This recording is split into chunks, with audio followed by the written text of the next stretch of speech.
It's 5 minutes with me.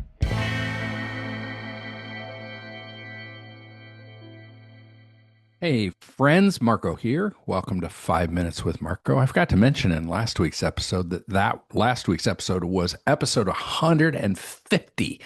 Wild that this has been going on that long and that at least a few of you keep listening. So, welcome to episode 151. I might go an extra minute today, by the way. Brace yourselves. So, for years, as I've talked and written about the spiritual development of teenagers and their brain development, I've said something along the lines of this. Abstract thinking is a beautiful gift from God that comes with the onset of puberty. Abstract thinking is, in a nutshell, thinking about thinking.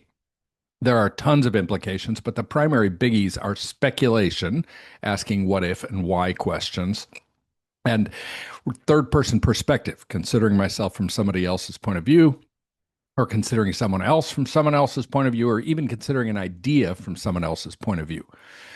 These two results of abstract thinking are revolutionary to the spiritual development of teenagers, as well as for their emotional development, relational growth, and identity formation. Preteens, think 8 to 10 years old, are some of the most concluded people on the planet. They have a completely worked out, albeit naive, worldview and systematic theology, concrete but functional. Then puberty comes along like a tsunami and obliterates all that conclusiveness, creating a space for questions and doubts and a move toward either rejecting childhood faith or growing into a more robust, complex adult faith. I think I picked up that tsunami metaphorical language years and years ago from one of my own young teen ministry mentors. It's dramatic and it sounds nice, but I've come to believe it's not accurate. And I've replaced that metaphor in recent years with how I think about this shift now. The reason it's not accurate is that teens don't suddenly acquire fully functioning abstract thinking. They get the capacity, but it's like an underdeveloped, super wimpy muscle that has to be exercised for a number of years in order to gain strength. So, yes, teens post puberty have the capacity for abstract thinking, and it does have huge implications for all those developmental realities, including spiritual development, but it doesn't happen overnight. It's not a light switch, it's more like a very slow dimmer switch. And the elimination of concrete childhood beliefs does not take place like the arrival of a tsunami. Instead, picture a giant cliff at the edge of a sea. But this cliff is made of something soft and easy to erode, like dirt or sandstone or chalk. Think of the cliffs of Dover. And when the capacity for abstract thinking kicks in, nothing changes immediately. Those concluded faith bits from the preteen years still stand like a proud sea cliff as long as the sea below is calm. But then something happens to create a gap or a tension between experience and belief, like a 12-year-old who has always had a beautiful and confident belief that God answers my prayers, that if I really pray and it's not selfish, I can throw a mountain into the sea. Then that kid's favorite grandpa gets inoperable cancer, and the kid is confident, full of faith that prayer will heal his grandpa, but grandpa dies. Now, suddenly, there are stormy seas below the cliff. Waves crash against that edifice, and erosion happens. And the concrete beliefs of the preteen years can't stand against the barrage of powerful storm waves.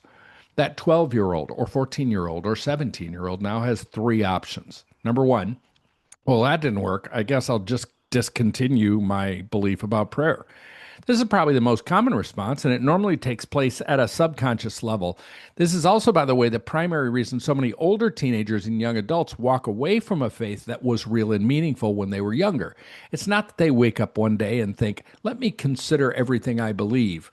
Nope, not going to believe all that anymore. Instead, they lose bits and pieces of their previously concluded belief set along the way. I like to say it's been Swiss cheesed, and there's just not enough of it remaining to be sustainable.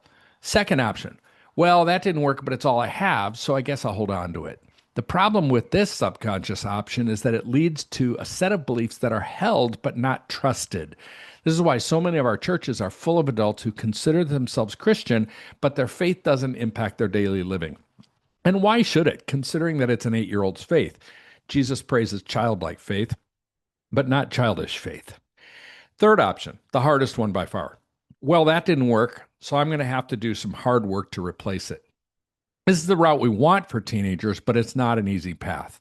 That third option, the preferred pathway, almost always requires an adult who can come alongside and help them move this erosion, waves, doubts stuff out of the murky world of subconscious and to consider alternatives and a new, more abstract way of thinking and believing. This is where we come in, watching for doubts and responsively engaging. So there you have it. Doubt comes to teenage faith not like a tsunami of change, but like a storm wave crashing into the sea of conclusions made of easily erodible stuff. Let's get in there, storm chasers. Hey, you might know that the youth cartel's main thing, the thing we founded ourselves on is the youth ministry coaching program. It is a year-long leadership development, a whole life leadership development program for youth workers in a cohort approach with 10 youth workers in a group that meets on a learning journey 6 times over the course of a year. And man, we've had 800 people go through it now. And I can't tell you how consistently I see significant transformation in the lives and the ministries of the people who are a part of it. It's such an honor to be a part of it and to walk together with youth workers. We're always trying to fill cohorts. Let me tell you some of the ones we're looking to fill right now. We've got a Western Pennsylvania, like Pittsburgh area one that's getting pretty close to being filled.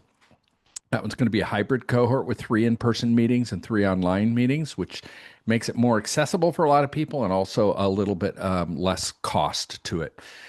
A Sioux Falls, South Dakota cohort. I know that sounds random. There were lots of reasons why we tried to start one there. That one's been lagging, lingering at about half filled for a while, and would really love to see that one move forward. Again, that one is also that hybrid approach, which means it's a little less money and 3 in-person meetings, so you could potentially travel further.